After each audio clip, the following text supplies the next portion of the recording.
में जब चुना तो उन्होंने कहा था कि सबका साथ, सबका विकास, सबका विश्वास, सबका सहयोग से मैं सरकार चलाने का काम करूंगा और सबको एक साथ लेकर मैं भारत को मजबूत करने का काम करूंगा।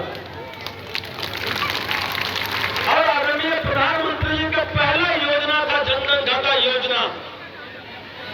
जनधन खाता योजना बहुत ऐसे गरीब महिला शक्ति यहाँ बैठी है, बहुत ऐसे यहाँ नौजवान साथी बैठे हुए हैं। अंग्रेज आजादी के बाद जब छोड़ के गए आजाद किए देश को, तो लगता है कांग्रेस की हुकूमत रही, लेकिन भारत के 53 करोड़ लोगों को बैंक में अपना खाता नहीं होता था। दूसरे के खाता से बाहर काम करने वाले लड़का अगर कमा के दूसरे के खाता में भेजता था, जब अंतर्देशीय के द्वारा पोस्ट कार्ड के माध्यम से जब घर पे आता था चिट्ठी के हमने फलाना बाबू के खाता में रुपया डाल दिया है, तब जाके जानकारी मिलता था। लेकिन आदरणीय मोदी जी ने कहा कि 53 करोड़ लोगों को डायरेक्ट जनधन खाता योजना से जोड़ो और सबके खाता में पैसा जाए। बाहर जाता है लड़का तब भी सरकार की योजना का लाभ है, तब भी उसके डायरेक्ट खाता में भेजो, कहीं घपला की जरूरत नहीं पड़ती है। और आज जनधन खाता योजना का दिन है भाइयों। जब कोरोना काल जैसे संकट से भारत जूझ रहा था, पूरा विश्व जूझ रहा था, उस समय माननीय मोदी जी का सरकार 500 रुपया 3 बार जनधन खाता योजना के माध्यम से आपके खाता में भेजने का काम अगर कोई किया, तो एक गरीब का नेता, एक अति पिछड़ा का नेता, एक चाय बेचने वाले का नेता भेजा और कहीं आपको फ्रॉड में धोने की जरूरत नहीं पड़ी। और आज गैस का सब्सिडी आपके खाते में आता है तो कहीं भाया मीडिया की जरूरत नहीं पड़ती है। बिहार सरकार के प्रसाद योजना बच्चे लोगों को आता है तो उसी खाता में आता है। साइकिल योजना का पैसा आता है तो उसी खाते में आता है। अगर आपका लड़का फर्स्ट डिवीजन है और गवर्नमेंट के द्वारा उसको प्रोत्साहन राशि दी जाती है, बच्ची अगर पास आउट बढ़िया डिवीजन से की है, प्रोत्साहन राशि दी जाती है, तो उसी जनधन खाता योजना में आता है। प्रधानमंत्री आवास योजना का पैसा आपके डायरेक्ट खाता में आता है। मनरेगा का पैसा डायरेक्ट आपके खाता में आता है, कहीं भाया मीडिया की जरूरत नहीं पड़ती है। डिजिटल इंडिया की जब चर्चा हुई, एक कांग्रेस के लोग कहा करते थे कि गांव में 4G नहीं है, गांव में लोग मोबाइल चलाना नहीं जानता है, आगे डिजिटल इंडिया कैसे जानेगा। आदरणीय मोदी जी ने कहा कि तुम आजादी के बाद लगातार हुकूमत किया, लेकिन गांव में डिजिटल इंडिया से लोग जुटे, इसका प्रयास तुमने नहीं किया है, लेकिन मोदी सरकार प्रयास करेगा। और आज डिजिटल इंडिया का दिन है भाइयों, एक समय में किसानों का सम्मान निधि करोड़ों करोड़ लोगों के खाते में जाता है, कहीं ब्रोकर की जरूरत नहीं पड़ती है। क्या विगन जी जरूरत पड़ती है? क्या नहीं पड़ती है? डायरेक्ट जनधन खाता योजना में आता है कि नहीं? आज आदरणीय मोदी जी ने जो मिसाल कायम किया है देश में, 81 करोड़ लोगों को मुफ्त में राशन देने का काम मोदी जी किए कि नहीं किए हैं? राशन फ्री में मिलता है कि नहीं मिलता है? बच्ची लोग पढ़ने जाता है कि नहीं पढ़ने जाता है? राजस्व करने में कहीं मुझे शंका नहीं है, बेगम शादी करने में मुझे कहीं शंका नहीं है कि 1990 से लेकर और 2005 में चंपारण, गांधी जी के चंपारण को, लोग उसकी धरती को, वाल्मीकि जी की धरती को कलंकित करने का कोई काम किया तो लालू राबड़ी की सरकार ने कलंकित किया। मिनी चंबल के नाम से चंपारण को जाना जाता था। हम दिन दोपहर अपने आप को सुरक्षित नहीं समझते थे, लेकिन जब 2005 में भारतीय जनता पार्टी और जदयू के गठबंधन की सरकार बनी, नीतीश कुमार जी जब मुखिया बने, सुशील मोदी जी जब मुख्यमंत्री बने, वही जनरल पार्टियों को कान के पारों रखवा के और जेल की यात्रा का सफर तय करवाए। और आज चंपारण, विकसित चंपारण, आज चंपारण, बढ़ता हुआ चंपारण नजर आता है। और बच्चे और बच्चियां जब 9 बजे एक ड्रेस कोड में साइकिल पर बैठ के पढ़ने के लिए निकलती है तो लगता है कि बदलता हुआ बिहार है। बच्चियां पढ़ रही है कि नहीं पढ़ रही है? आज पढ़ रही है, पढ़ रही है कि नहीं पढ़ रही है? क्या 2005 के पहले पढ़ती थी? नहीं जाती थी, सुरक्षित महसूस नहीं करते थे। आप भाइयों, बदलाव होता है, समय का डिमांड है। आदरणीय मोदी जी ने हर घर में गैस कनेक्शन पहुंचाया, आदरणीय मोदी जी ने हर घर में शौचालय पहुंचाया, आदरणीय मोदी जी ने हर गांव में बिजली पहुंचाया, आदरणीय मोदी जी ने हर खेतों में बिजली से पानी पहुंचाने का अगर काम करने का प्रयास कर रहा है तो आदरणीय मोदी जी का सरकार कर रहा है। आज 81 करोड़ को मुफ्त में राशन देने का कोई काम करता है तो आदरणीय मोदी जी ने किया है। जब वैश्विक महामारी से, कोरोना से हमारी सारी दुनिया अस्त व्यस्त थी, लेकिन भारत के वैज्ञानिकों के द्वारा और कोरोना वैक्सीनेशन तैयार करके 140 करोड़ लोगों को कोरोना का दवा भी दिया गया और 50 देशों को मुफ्त में अगर वैक्सीनेशन भेजने का काम किया तो भारत ने भेजा है। मोदी जी ने कहा था, याद होगा कि अमेरिका कहा था उस समय कि राष्ट्र है तब लोग है। मोदी जी ने कहा कि पहले लोग है उसके बाद राष्ट्र है, और जन सेवा की भावना से भारत के लोगों को सेवा करने का काम उन्होंने किया था। आज नोटबंदी होता है, भारत की नोटबंदी होता है, रामकिशोर जी, जय किशोर जी, और पाकिस्तान में भुखमरी होता है। भारत में नोटबंदी होता है और कश्मीर में पत्थरबाजी बंद हो जाता है।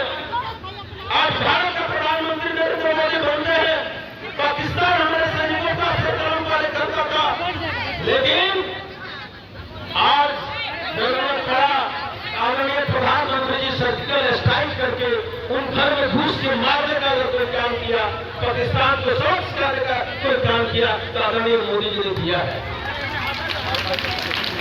एक गरीब का बेटा, एक चाय बेचने वाला का बेटा जब देश का बागडोर समझता है, संभालता है, तो निश्चित रूप से देश को ऊंचाई तक पहुंचाने का काम अगर कोई किया है तो मोदी जी ने किया है। उतना ही नहीं, जनधन खाता योजना को भुला ही भुला, आयुष्मान भारत कार्ड के द्वारा सबसे विश्व का बड़ा स्कीम आयुष्मान भारत कार्ड, जिसका इलाज 5 लाख रुपए तक गरीबों का इलाज मुफ्त में करने का स्कीम को बनाया तो आदरणीय मोदी ने बनाया।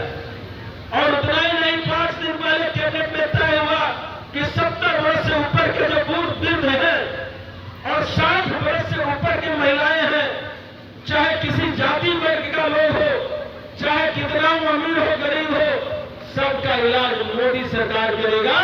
5 लाख रुपए तक का इलाज का खर्चा मोदी सरकार उठाएगा। मैंने मना किया जय किशोर जी, तकलीफ है आपको, 150 रुपए कोई वेतन नहीं होता है और इसका बढ़ाव होना चाहिए। मैं आपके समर्थन में हूं। आपने मुझे जो प्रपोजल दिया है, मैं भारत सरकार में पत्र निश्चित रूप से लिखूंगा, लेकिन केवल एक तरफ मत सोचिए, दूसरे तरफ भी सोचिए। गरीबों के उत्थान में मोदी जी का कितना कीमती समय लगता है। इसके पहले भी बहुत सरकार आई और गई, लेकिन कोई गरीबों के उत्थान के लिए नहीं सोचा। जब भी चुनाव आता है तो छोटे छोटे पार्टियां, बड़े बड़े पार्टियां कास्टिज्म फीलिंग करता है, अपने जात को बढ़ावा करने के लिए काम करता है। लेकिन आदरणीय मोदी जी ने क्या कहा कि हम 4 जाति को एक साथ लेकर चलते हैं। एक पहला है युवा, नौजवान हर घर में होता है कि नहीं होता है, हर जाति में होता है कि नहीं होता है। दूसरा नारी शक्ति, क्या नारी हर वर्ग हर जाति में होती है कि नहीं होती है। तीसरा गरीब, क्या गरीबी हर जाति में होता है कि नहीं होता है। चौथा किसान, हर वर्ग में किसान होता है कि नहीं होता है। सबको साथ में चलने का अगर कोई प्रयास किया है तो आदरणीय मोदी जी ने किया है। भाइयों, आज लाखपति दीदी किसको बनाया जा रहा है। आदरणीय मोदी जी 3 करोड़ लोगों को लाखपति दीदी बनाने का अगर प्रयास किया है। हर महिला आत्मनिर्भर बने, जीविका दीदी आत्मनिर्भर बने, महिला समूह समिति आत्मनिर्भर बने, छोटे छोटे कुटीर उद्योग डाल के सबको आत्मनिर्भर बनाने का अगर कोई प्रयास किया है तो आदरणीय मोदी जी ने किया है। आप सब लोगों से गुजारिश है, आग्रह है कि आपने जितनी बात को रखा है, मैं बहुत बारीकी से सुना हूं। मैं प्रयास करूंगा कि आपकी समस्या का समाधान हो। और राजेश जी ने बताया कि इस विद्यालय की बाउंड्री बहुत जरूरी है। आदरणीय विधायक जी से मैं आग्रह करता हूं और उन्होंने अपने मुंह से भी इस मंच से कहा है, इस बाउंड्री को मैं करवा दूंगा। आपके बच्चियां सुरक्षित रहेंगी, बाउंड्री घेरा जाएगा और जो भी आपने समस्या रखा है मैं बखूबी केंद्र सरकार में उसको रखने का प्रयास करूंगा। आपने जो आपने मेमोरेंडम दिया है उसको बिहार सरकार में भी लिखेंगे और भारत सरकार में भी लिखेंगे कि आपकी जो मांग है जीवन है उसको पूरा करनी चाहिए। और आप सब लोगों से गुजारिश है, आग्रह है कि भारतीय जनता पार्टी सदस्यता बना रही है। 6 साल के बाद हर आदमी को सदस्य नया बनना पड़ता है।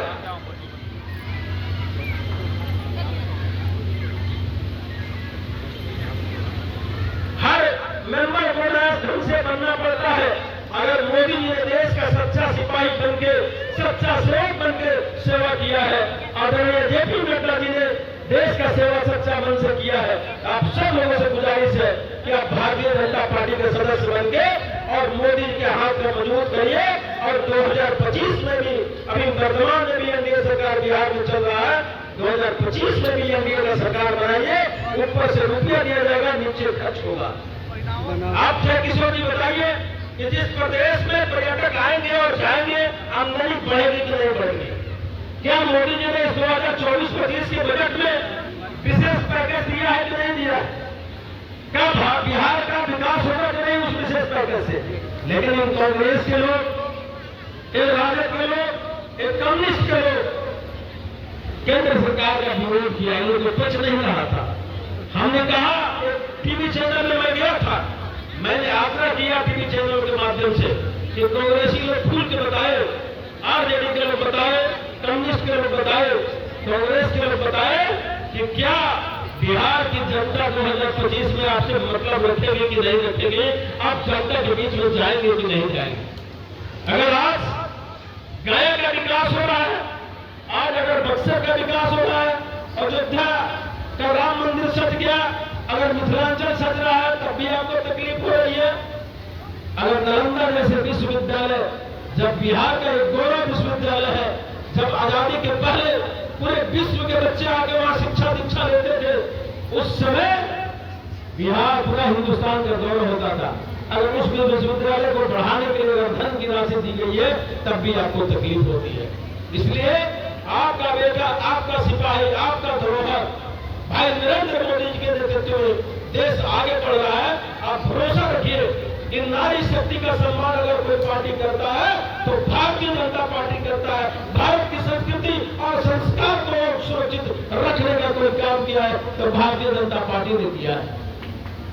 अंग्रेज चले गए, देश की आजादी के बाद इतना दिन तक भगवान राम कहां थे? टेंट पंडाल में रहते थे। अगर धारा 370 हटाए, मोदी जी ने वक्फ बोर्ड को अगर आज मसला में संशोधन करने का काम कर रहे हैं, तब भी तुष्टिकरण की राजनीति करने वाले लोग विरोध कर रहे हैं। धारा 370 हटा, राम मंदिर बना, 3 तलाक जैसे कानून में संशोधन देने का मौका मिला, तमाम ढंग से भारत को सजाते हुए आज विश्व के पटल पर भारत का नाम गौरव के साथ लिया जा रहा है, तब भी इन लोगों को तकलीफ होती है। राहुल गांधी अभी अमेरिका गए थे, भारत के बारे में जो बोल गए, भारत की छवि उससे खराब हुआ कि अच्छा हुआ? जय किशोर जी बताइए, छवि खराब हुआ ना? क्या उनको अधिकार दिया गया है क्या कि भारत की छवि खराब करिए? अगर आपके पास दम है, आप अच्छा एजेंडा बनाइए, जनता के बीच में जाइए, जनता चुनेगी, वही देश का प्रधानमंत्री होता है, वही मुख्यमंत्री होता है, वही मुखिया होता है। तो जब आपको मौका मिला तो आपने किया नहीं। अगर आज मोदी जी गरीबों को साथ लेके, किसानों को साथ लेके, नौजवानों को साथ लेके चलने का काम करते हैं तो आपको तकलीफ होती है। इसी शब्दों के साथ आप सब लोगों को मैं अभिनंदन करता हूं, स्वागत करता हूं और बहुत दिल से बधाई देता हूं। इसलिए बधाई देता हूं कि मुझे तो चुनाव लड़ने का अवसर नहीं मिला था, लेकिन हमने आग्रह किया था कि एनडीए के पक्ष में आपको मतदान करिए। लाख लोग आपको समझाया बुझाया, फिर भी आपने एनडीए के पक्ष में वोट दिया और मोदी जी आज देश का प्रधानमंत्री बने हैं। तो आपका बेटा, आपका भाई, आपका भतीजा आज उस कैबिनेट में एक मंत्री के रूप में काम कर रहा है। और मैं पूरा भरोसा दिलाता हूं कि पहले जिस तरह सतीश था